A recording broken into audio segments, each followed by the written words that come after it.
قصتنا بتبدأ مع الإخوات أليس وليان وهما نايمين في أوضة واحدة، وبيكون ليان عنده اضطرابات النوم بتخليه يمشي ويتكلم وهو نايم كأنه صاحي، وبيكون كل ده بيحصل له بسبب كيان شرير بيتحكم فيه أثناء نومه. هل أليس هتقدر تواجه الكيان ده وتتغلب عليه؟ بننتقل بسرعة لأحداث فيلمنا مع ليان وأليس وهما نايمين في أوضة واحدة، وفجأة بيقوم ليان في نص الليل وبيبقى صاحي ومفتح عينيه لكنه مش مستوعب أي حاجة بتحصل، وبيبتدي ليان يتكلم ويمشي وهو نايم، فبتحس بيه أخته أليس وبتقوم وراه عشان تفوقه. بيلف لها ليان وبيشوف ظل أسود واقف وراها وبيشاور لها عليه لكنها ما بتكونش شايفاه، وبيكمل ليان طريقه لحد ما بيوصل عند الشباك وبيقع منه وبيموت. بعدها بنبتدي نسمع تسجيلات صوتية لناس بيتكلموا عن شلل النوم وبيحكوا تجربتهم معاه، وبيبتدوا يحكوا ويقولوا إنهم بيكونوا صاحيين وشايفين كل حاجة تحصل حواليهم لكنهم بيبقوا مكتفين ومش قادرين يتحركوا أو حتى يتكلموا. ومنهم اللي بيقول إنه بيشوف ظل أسود ولكنه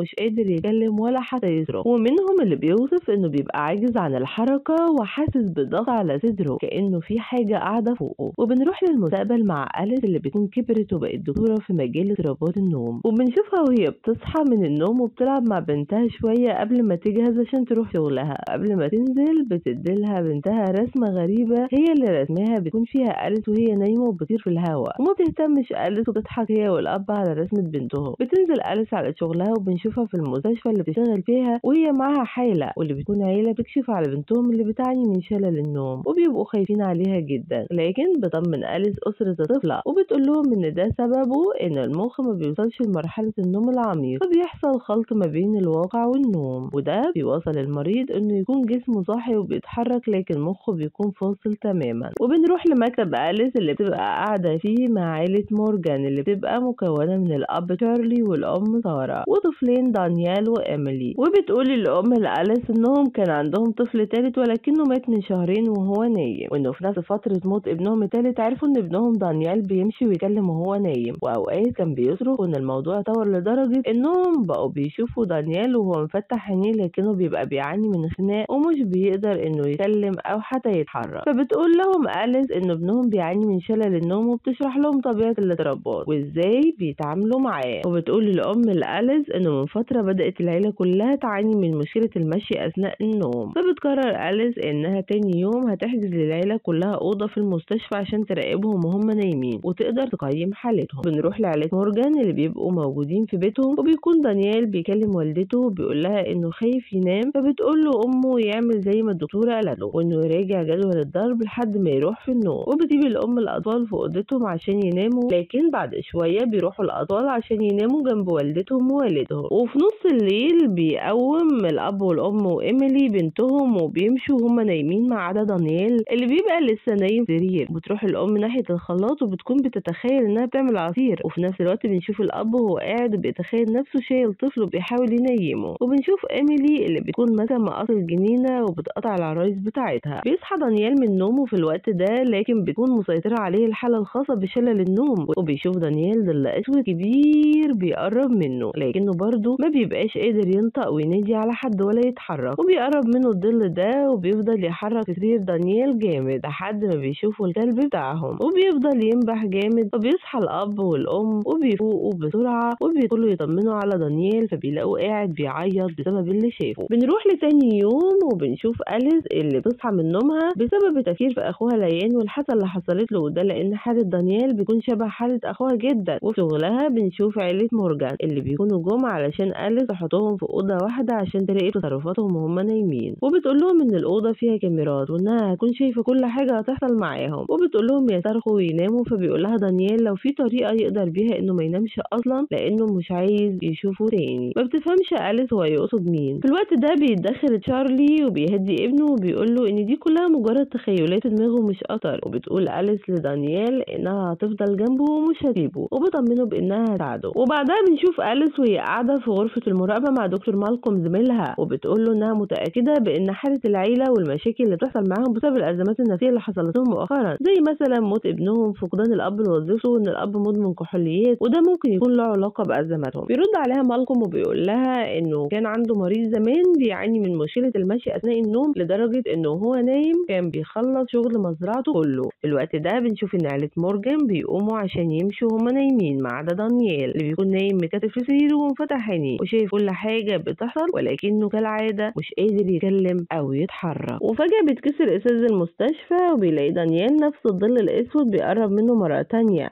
وبيحرك سريره جامد، فبتسمع أليس صوت وبسرعة بتروح على أوضة عيلة مورجان عشان تشوف ايه اللي بيحصل، لكن بتتفاجئ لما بتشوف دانيال وهو بيترج مع سرير، فبسرعة بتروح ناحيته عشان تفوقه، لكن لما بتقرب منه بتلاحظ وجود آثار ايد ضغط على جسم طفل، وبعدها بتروح أليس ناحية الطفلة إيميلي فبيقرب عليها تشارلي وبيخنقها، ولكن بيدخل كيم عامل النظافة وبينقذها منه على آخر لحظة. وبنروح لدكتور مالكوم اللي بيقرر يسلم الأب تشارلي للشرطة لأنه بقى خطر على أسرته، وبتخمن أليس إن الآثار اللي كانت على جسم دانيال كانت بسبب أبوه. ونروح لتاني يوم وبنشوف أليس وهي قاعدة بتراجع الفيديوهات الخاصة بعيلة مورجان، وبتلاحظ أليس حاجة غريبة، وهي إن لما العيلة كلها صحيوا في وقت واحد اتحركوا في اتجاهات مختلفة بعيدة عن دانيال، وإن الأب ما جاش ناحية دانيال أصلا. بيقولها دكتور مالكوم وهو مستغرب إن دي أول مرة يشوف نوبة شلل تكون شديدة بالشكل ده، وفي الوقت ده بيدخل عليهم العامل كيم عشان يبلغهم بقراره بإنه هيسيب الشغل، وبينصح أليس بإنها لو عايزة تحافظ على نفسها وعلى بيتها تبعد عن عيلة مورجان، وبيسيب لها ورقة مكتوب فيها كلمة غريبة وبيمشي. لما بتبحث أليس عن معنى كلمة بتلاقي إن اسمها شيطان بيتغذى على البشر في وقت نومهم، ولما بتشوف رسومات وصور للشيطان ده بتلاقي شكله مرعب جدا. بنروح لعيلة مورجان اللي بيكونوا موجودين في بيتهم، وبيكون سارة بتغير هدوم ابنها دانيال وبتلاحظ العلامات اللي على جسمه وبتسأله لو كان أبوه هو اللي عمل كده، فبيقولها إن اللي عمل كده هو الظل الأسود اللي بيجيله دايما وقت نومه. تمشي كالعادة وهي نايمة وبتدخل الحمام وبتتخيل إنها بتقطع سنانها، أما طفلة إيميلي فبتنزل الدور اللي تحت وبتكون معاها مقص الجنينة، وفجأة في الوقت ده بيظهر الظل الكبير من تاني لدانيال وبيقرب منه وبيخنقه، وبتفوق الأم وبتروح بسرعة عشان تدور على بنتها، لكنها بتتفاجئ بآثار دم على الأرض وبتصدم لما بتعرف إن البنت قتلت الكلب بتاعها. وبسرعة بتفوقها سارة وبتحاول تهديها وبتاخدها على الدور اللي فوق عشان ترجعها لسريرها، لكنها لما بتيجي تدخل الأوضة بتتفاجئ بحاجة بتدفعها لبره، فبتزق سارة الباب بكل قوتها، لكن بتتفاجئ بابنها اللي قاعد يترعش وسريره مرفوع من على الأرض، فبسرعة بتروح عليه عشان تفوقه. وتاني يوم بيتجمعوا الأم